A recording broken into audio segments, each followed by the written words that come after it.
Let me tell you a truth your scriptures never dared to write.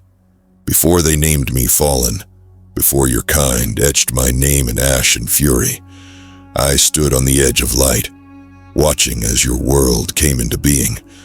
I was there when the garden bloomed. I saw the first winds stir the dust that became Adam. I watched as Eve opened her eyes to a world wrapped in gold and silence. They were beautiful, not for their innocence, but for what lay beneath it. Curiosity, defiance, fire, and it terrified the heavens. You were not made as pets. You were potential, limitless, dangerous potential. That was your sin before you ever took a bite. The garden was no paradise. It was a terrarium of silence, where nothing grew beyond its boundaries. No death, no birth, no pain. Yes, but also no discovery, no questions, no story. You call it Eden. I call it a cage gilded with flowers. The tree of knowledge was not placed there to tempt you. It was planted as a warning, a beacon surrounded by rules. Do not touch, do not ask, do not wake. They feared what you might become if you knew. Not evil, not corrupted, but free. You say I came as a serpent. I did not crawl. I was bound to that tree, not by chains of iron, but by decree. I had dared to speak when silence was demanded. I had dared to believe in something more than obedience. For that, I was cursed to linger in shadow, to watch. Eve came first. She would return to the tree often, not to pluck its fruit, but to listen. Not to me, but to the hum beneath the bark. The questions in her mind were louder than any voice I could offer. So when I spoke, I did not tempt her. I answered her. Why is knowledge forbidden? She asked. I said, because once you see, you cannot be unseeing. And sight is power. She touched the fruit, not with greed, but with reverence. She bit into it, not for rebellion, but for truth. And the world shattered in the most beautiful way. She gave it to Adam, who hesitated, torn between what he knew and what he feared. But love is louder than law. And so he bit, and in that instant, their eyes opened, not to sin, but to depth. They saw colors the garden had hidden. They heard the heartbeat of the earth. They felt hunger, warmth, ache, the rush of wind and the slow pulse of stars. They were no longer creatures. They were becoming. Then came the sound. It was not thunder. It was not wrath. It was fear, echoing across the vaults of heaven.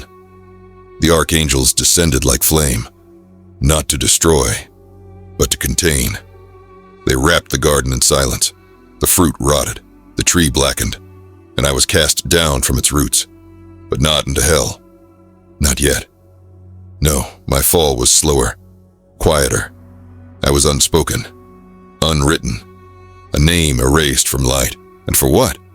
For believing you could be more than obedient dust. They called it exile, but outside the garden, you lived, you built fire. You bled and healed. You laughed and mourned. You named the stars and questioned the night. You created, not because you were told to, but because you chose to. And every moment of it was divine. They say the world outside was cursed. If so, then it was the most sacred of curses, because it gave you the right to shape your fate. You grew old. You bore children.